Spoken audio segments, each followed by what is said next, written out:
Frères et sœurs, j'espère que vous allez bien. On est lundi 15 avril, demain, quart de finale retour de Ligue des Champions, Barcelone-PSG. Donc c'est l'avant-match, commencer la semaine, match forcément à haute tension, rencontre de prestige, de haute volée. On est tous sous tension, sous pression, sous stress, tout ce que vous voulez. C'est normal, mais encore une fois, j'ai envie de dire, même si c'est très compliqué de le faire, je sais, mais on va essayer de profiter de ces moments-là, profiter de l'excitation, du stress, de la peur. C'est un privilège. Ressentir cette espèce de stress et de peur, c'est un privilège. Ça veut dire que ton club est encore concerné par un quart de finale de LDC. Ça faisait 5 ans, les amis. Et si le Barça se qualifie, ce sera la première fois, la première demi-finale de LDC depuis 5 ans. Donc encore une fois, profitons. C'est pour ça qu'on aime le football, pour ça qu'on aime la LDC, pour ça qu'on aime ce club-là, la tension qu'on vit. C'est parce que c'est ce club-là, le Barça, avec son histoire, ce match aller qui a été réussi. Donc forcément, après ce match aller réussi, tu as de grandes attentes, tu veux aller en demi-finale. C'est pas à pas qu'on va aller chercher éventuellement, j'espère de tout mon cœur, une 6e LDC. Avant ça, demain matin, là aujourd'hui c'est l'avant-match, mais demain matin je ferai une vidéo qui j'espère vous déstressera un petit peu quelques heures avant le quart de finale retour. Donc je compte sur vous évidemment pour aller voir la vidéo. Je compte sur vous pour mettre des likes, pour commenter et aussi la regarder tout simplement parce que je pense qu'elle vous apaisera. Parce que demain matin, là, quand vous allez vous réveiller, je ne sais pas pour vous, mais moi quand je me réveille un matin de match de Ligue des Champions, déjà mon ventre, mon transit, et c'est pas la joie. Mentalement, ça commence à être vide. J'ai des frissons, des espèces de spasmes. Voilà, mon cœur qui monte et qui descend. Je parle à personne, je suis aigri dans mon coin, tout timide, tout calme. Et les heures qui précèdent la rencontre, ça veut dire plus le match est près d'arriver. Je commence du coup à me détacher complètement du football. Je fais rien du tout. Je suis là vraiment dans ma bulle, dans ma sphère. En général, ça va beaucoup mieux jusqu'au moment où la composition sort. La composition du Barça et du PSG va sortir. Là, le stress, il va remonter puissance 10 000. Mais vous inquiétez pas, à 20h55, à 21h, on sera tous prêts. Le Barça est prêt en tout cas. En tout cas, je pense que l'équipe de Xavi est aussi prête qu'elle pouvait l'être. Elle s'est préparée de façon, je trouve, assez bonne, avec les rotations qui ont été faites ce week-end. Donc le Barça est aussi prêt que possible. 13 matchs sans défaite, je rappelle, 6 victoires consécutives récemment, 6 matchs sans prendre de but en Liga. Oui, mais voilà, à tous ces chiffres-là, au moment du coup d'envoi, ça ne sert plus à rien parce qu'en face, c'est le Paris Saint-Germain avec Hakimi de retour. On va en parler, chose promise, chose due. Comme pour le match aller, on va un petit peu imaginer ce qui pourrait se passer lors de ce match retour avec un Barça qui a un avantage d'un but, avec la règle du but à l'extérieur qui a été supprimée. Et malheureusement, ça ne vaut plus grand-chose. Si tu avais gagné ce match 7-6 au Parc des Princes, ça aurait été exactement la même chose. Xavi a dit en conférence de presse que le PSG restait favori. Pour moi, maintenant, c'est du 50-50. Tout va se jouer sur ce match-là, avec un match qui sera largement plus compliqué que ce qui s'est passé à l'aller. Pour se qualifier, le Barça va devoir monter de niveau. Ça paraît un petit peu paradoxal ce que je dis. On pourrait croire que le Barça a fait le plus dur en gagnant à Paris. Pour moi, non. Ce match au Montjuic, et non pas au Camp Nou, et je pense qu'il va être beaucoup plus compliqué que le match aller. Parce que du coup, le Barça sera attendu, va devoir faire le nécessaire pour satisfaire ses supporters. En fait, avec le match aller réussi, tu as logiquement créé des attentes maintenant, même si à la base tu n'étais pas favori. Maintenant, avec la victoire au match aller, tu as créé des attentes auprès des supporters, auprès du club et des joueurs. Forcément, les joueurs ils commencent un petit peu à rêver, à y penser, à une demi-finale. Et le visage de l'équipe des 11-15 joueurs, maintenant on va parler juste de terrain, tactiquement, ce que le Barça a pondu comme prestation. Pour moi, c'est une prestation de potentiel vainqueur de LDC. Maintenant, il faut confirmer. Pour gagner la grande Ligue des Champions à domicile, il faut être un taulier. 2009, 2011, 2015, à chaque fois, le Barça au Camp Nou, malheureusement, ce sera au Montjuic, mais à domicile, en tout cas, le Barça était intraitable. On se souvient tous des grandes victoires du Barça à domicile. Ça tartinait le Bayern Munich 3-0, voire 4-0 en 2009. Le PSG, c'était pareil, ils sont venus. C'était juste net et sans bavure. Il n'y avait aucune discussion. Sauf qu'au match aller, il y avait un rapport de force, un contexte qui était un petit peu méconnu. Le Barça pouvait surprendre le PSG. Et c'est ce que le Barça et Xavi ont fait tactiquement grâce à la masterclass. Maintenant, il y a eu un match aller. Donc le rapport de force, on le connaît. Le PSG sait comment le Barça peut jouer. Le PSG sait comment le Barça peut leur faire mal. Et de son côté, pour le Barça, encore mieux. Le Barça sait très bien maintenant comment faire mal au PSG.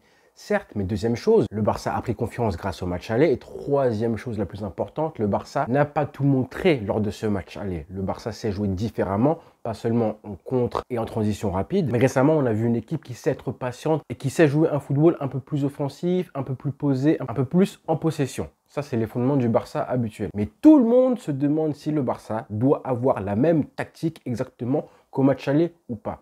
Pour moi, honnêtement, je pense que ce ne sera pas le cas. Je pense pas et je ne vois pas le Barça jouer aussi bas que ce qu'ils ont fait lors du match aller, avec seulement, entre guillemets, seulement 41% de possession. Je ne crois pas à un match comme ça. Je pense que le Barça va être un peu plus conquérant, mais va vouloir maîtriser la rencontre. Je ne vois pas non plus un PSG aussi offensif et incisif que ce qu'ils ont essayé de faire lors des 15 premières minutes lors du match aller. Je pense pas, parce qu'ils étaient à domicile. Ils ont essayé au début d'attaquer, ils se sont fait contrer par le Barça, et je pense que naturellement, ils vont vouloir faire l'inverse. Ils vont se dire, ok, maintenant c'est à notre tour de jouer un petit peu plus bas, et vraiment de compter sur les contres et la vitesse de Dembélé, d'Mbappé, d'Hakimi. Donc pour moi, la clé du match sera là. Ça va être la faculté justement du Barça à faire en sorte de maîtriser le tempo et le rythme du match, tout en étant un peu mesuré et ne pas laisser vraiment 50 mètres derrière la défense pour que Mbappé se régale des espaces laissés par le Barça. Et ça, honnêtement, je vais vous surprendre, mais je trouve que l'équipe à l'ancienne du Barça de Valverde le faisait très bien à domicile. Ça veut dire qu'il ne se projetait pas beaucoup vers l'avant en attaque. Il blindait au maximum le milieu de terrain, ce qui faisait du coup qu'on avait souvent le ballon et qu'on gagnait mine de rien la bataille au milieu de terrain. Ensuite, on projetait Messi et Suarez. Là, ce sera un petit peu le cas, parce que contrairement au match aller, on en avait parlé, j'avais dit que justement le match se jouerait dans les deux surfaces, en attaque et en défense, côté PSG et côté Barça. Je vous disais que je pensais que le milieu de terrain serait un petit peu pas secondaire, mais on a vu que justement le Barça arrivait à transpercer le milieu de terrain avec des grandes relances de Ter Stegen, de Koubarsi, entre autres. Mais là, justement, pour ce match retour, je pense que ce sera une des clés du match, le milieu de terrain côté Barça et côté PSG. On en reparlera parce que côté Barça, ça va être un vrai challenge de jouer sans vrai numéro 6, avec Pedri, Frenkie de Jong et Gundogan. Pour moi, la clé sera au milieu de terrain, ne pas se faire transpercer parce que je pense que le Barça doit faire un pressing. Je pense qu'on peut se procurer des occasions, des grosses occasions, si on fait un pressing efficace. Par contre, si ton pressing se fait transpercer, attention au danger parce que le milieu de terrain qu'on a aujourd'hui, sans Christensen, avec un Roméo qui est juste HS, attention à ce niveau-là. Mais encore une fois, il faut le faire. Il faut presser, il faut agresser le porteur du ballon en défense du PSG parce que techniquement, ils ne sont pas super à l'aise. Que ce soit, bon, à dire Hakimi, ça va encore, mais Marquinhos, c'est pas un super relanceur. On sait que mentalement, c'est pas non plus, voilà. Malheureusement pour lui, il n'en a vécu des galères en Ligue des Champions. Pareil pour Lucas Hernandez, qui n'est pas un relanceur hors pair. Je pense que Luis Enrique va essayer de blinder un peu plus son milieu de terrain par rapport au match aller. Peu importe qui il met, Danilo, je sais pas qui il mettra, ou Ugarte aussi, mais c'est des mecs que tu peux aller presser. Et sur les récupérations hautes du Barça, il faudra être hyper clinique, ensuite efficace, être inspiré, faire la bonne passe, etc. Faire le bon choix tout simplement et marquer des buts. Au moins un. Ça ne m'étonnerait pas si le Barça marque des buts qui sont complètement différents que ce qu'on a vu au match aller. Des buts sur pressing, des buts sur attaque placée, alors qu'au match aller, on a vu c'était des transitions rapides. Mais il faut se dire que tu dois marquer sur ces occasions-là parce que côté PSG, eux, on sait très bien comment ça se passe. Une ou deux passes et la défense sera transpercée. L'intérêt, évidemment, de ce match-là pour le Barça, c'est de réussir, du coup, à mener au score, tôt ou tard dans le match. Le plus tard possible, évidemment. Plus tu mènes au score tard et mieux c'est. Mais j'ai envie de dire que même si le Barça est mené au score 1-0, l'intérêt idéal, j'ai envie de dire que l'idéal du Barça, c'est réussir à mener au score, à prendre l'avantage par rapport au PSG et entre guillemets, éteindre l'espèce de sursaut d'orgueil qu'ils voudront mettre. Ils se sont mangés un coup sur la tête mercredi dernier, ils vont essayer de réagir, c'est naturel, c'est humain. Il faut que le Barça réussisse à les éteindre mentalement. Mais ça, c'est évidemment l'idéal. Un match, c'est pas forcément comme ça. Alors je parle, on va me taxer encore une fois de pessimiste, mais si tu prends un but au bout de 3 minutes par Mbappé ou pour un autre joueur, et bien justement, ton avantage, il est réduit à néant. 90 minutes travaillées que tu as faites, là, le match aller hyper abouti, hyper complet que tu as fait au match aller, tout ça pourra être réduit à néant avec juste un but. Et dans ces cas-là, pas de panique. Comme au match aller, si tu es mené au score 1-0 au bout de un quart d'heure, ce n'est pas grave. Il y a encore du temps pour remonter un but et tu es qualifié. Si tu es mené 2-0 à la mi-temps, c'est pareil. Je n'ai pas envie de voir des joueurs du Barça qui, à 1-0 pour le PSG, commencent à paniquer,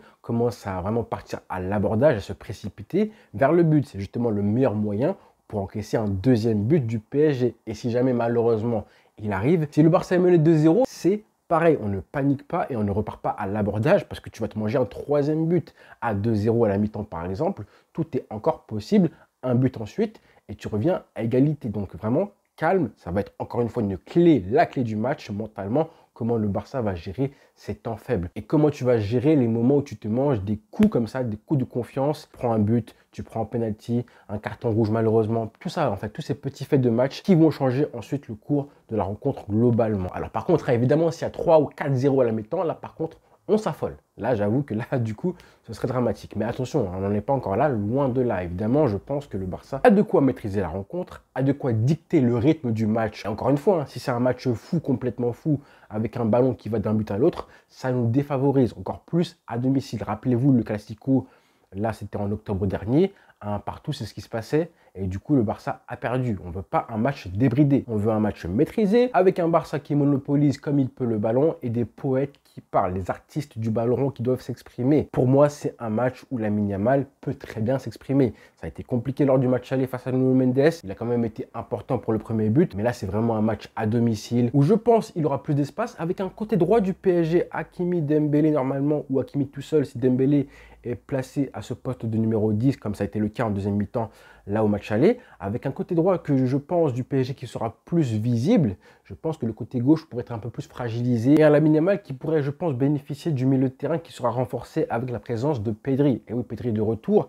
Ça fait du bien, comme je disais, ça va être un des points hyper importants du Barça. Quel milieu de terrain placé? Pedri, Frenkie de Jong et Gundogan devraient être les titulaires indiscutables. Moi, je continue à dire que Frenkie de Jong placé en numéro 6 tout seul, c'est pas son poste. Quand il est aidé et épaulé par Christensen, c'est une bonne chose. Là, il devra faire le match de sa vie. Le match de sa vie pour me faire mentir, moi, à ce poste-là, qui peut justement, sur un match à domicile face au PSG, face à des équipes qui ne jouent pas vraiment avec un bloc hyper haut, comme ça a été le cas, je crois, lors du match face à Retafe, de mémoire, on avait joué sans numéro 6, mais bon, face à des équipes comme ça, en général, Retafe, les Colchonero, l'Atlético Madrid, le PSG, tu peux te permettre, enfin c'est rare, hein, c'est très compliqué de dire ça, mais tu peux te permettre de ne pas avoir un vrai numéro 6 hyper dur sur l'homme comme Christensen à ce rôle-là, parce que c'est pas des équipes justement qui vont te faire défendre très très bas en théorie, encore plus à domicile. Si ça avait été le match aller, ça aurait été une autre histoire. Mais là, on peut survivre. Il a intérêt à faire un gros match, Frenkie de Jong, défensivement, ne pas être nonchalant, parce que ça lui arrive parfois malheureusement. Alors on verra justement qui sera le vrai numéro 10 par rapport à ce qu'on dit, hein, les milieux de terrain, Pedri, Frenkie de Jong, Gundogan. Peut-être un double pivot avec Pedri et Frenkie. Ce serait un peu mieux peut-être physiquement pour les duels face au milieu de terrain du PSG qui sera, je pense, assez musclé aussi. Gundogan devra faire un match de crack, hein. Ah, ce match-là, il est pour toi aussi. On veut un milieu de terrain niveau Xavi, Busquets, Iniesta demain. C'est ce qu'on veut en fait. Parce qu'en attaque, on le sait que Rafinha, certes, il a fait un très gros match aller. Et on ne va pas attendre de lui qu'il fasse un deuxième match de haute voltige comme ça. On espère juste qu'il sera décisif et bien inspiré. Ça, c'est important. Et Lewandowski, c'est pareil. Il a fait une masterclass au match aller. Donc, c'est pareil. On va attendre qu'il soit un peu plus décisif maintenant. Et en défense, on veut exactement la même chose qu'au match aller. On veut une équipe et une défense qui sache s'adapter à la différence qu'il y aura par rapport au match aller. Ça veut dire plus d'espace. Plus d'espace et de mettre à défendre derrière dans le dos de la défense du Barça, malheureusement parce que tu es à domicile. Parce que le PSG voudra remonter les désavantages qu'ils ont. Ils ont un but de retard, donc maintenant, ils n'ont plus à calculer, hein. Je pense qu'ils sont vraiment plus forts quand ils n'ont pas à calculer, etc. Là, c'est soit ils gagnent, ils renversent le Barça et se qualifient, soit ils perdent et ils sont éliminés. Il n'y a plus à calculer pour eux. Donc défensivement, il faudra être encore plus fort qu'au match aller. Koundé, Araujo, on continue les prises à 2 sur Mbappé, même si je pense que ce sera plus compliqué aussi. Frenkie, on compte sur ta vitesse pour être présent au marquage de Dembélé avec un peu plus d'agressivité que ce qu'on a vu lors du match aller. On a pris un but comme ça, hein, malheureusement. Je ne peux pas croire que Mbappé fera le même match que ce qu'il a fait là, il y a 5 jours au Parc des Princes. Je ne peux pas y croire. C'est impossible. Impossible. Donc vraiment, je pense et je compte sur Araujo pour faire un gros match. Mentalement, le bouffer, ça va être très compliqué. Mais c'est ça, hein, ça se joue là, dans le crâne, mentalement, comment les premiers duels vont s'aborder. Qui a l'ascendant psychologique au début de match et qui va le garder jusqu'à la fin ou pas, ça va être les petites choses. Comment Koundé et Araujo vont réussir justement, si jamais Mbappé marque un seul but au début du match, etc. Comment tu cicatrises mentalement et tu réagis par rapport à ça. Ce match va se décider mentalement, leur faire mal, même s'ils mènent 1-0, 2-0, leur faire mal ensuite. Marquer un but, un partout, égaliser 2 partout, c'est comme ça que tu leur fais mal justement aussi. Mettre le but du 1-0 en début de match idéalement, concéder malheureusement l'égalisation un partout, ils reprennent de l'espoir, ils poussent, ensuite tu leur mets le but du 2-1, tu leur fais très mal aussi au cerveau. Encore une fois, plus les minutes vont passer, plus le temps va s'écouler et mieux ce sera pour le Barça entre guillemets en début de match. On verra évidemment selon le scénario. Mais si tu arrives à trouver les solutions à comment faire mal à cette équipe-là, comme ça a été le cas justement au match aller, on savait que grâce à transition rapide, on leur faisait du mal. Et bah c'est tout bête ensuite. Après, qu'est-ce qui se passe? Tu te donnes les moyens de trouver des occasions et de marquer des buts, même si eux réussiront peut-être à marquer 2 ou 3 buts. Le Barça a les armes offensives pour aussi marquer de nombreux buts, à condition bien sûr de rester hyper efficace devant les cages.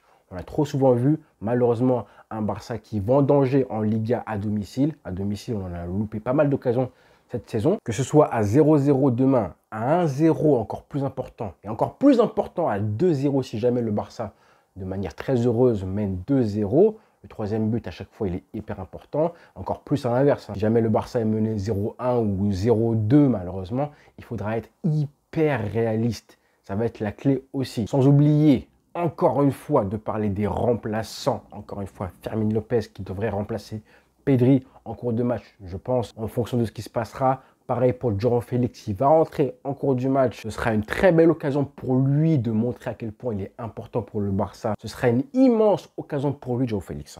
Très important pour lui ce match-là. Et pareil pour Marc Casado qui a montré de très belles choses ce week-end. Voilà les frères. Rien que le fait d'avoir parlé de tout ça, ça m'a un peu déstressé, je trouve que voilà.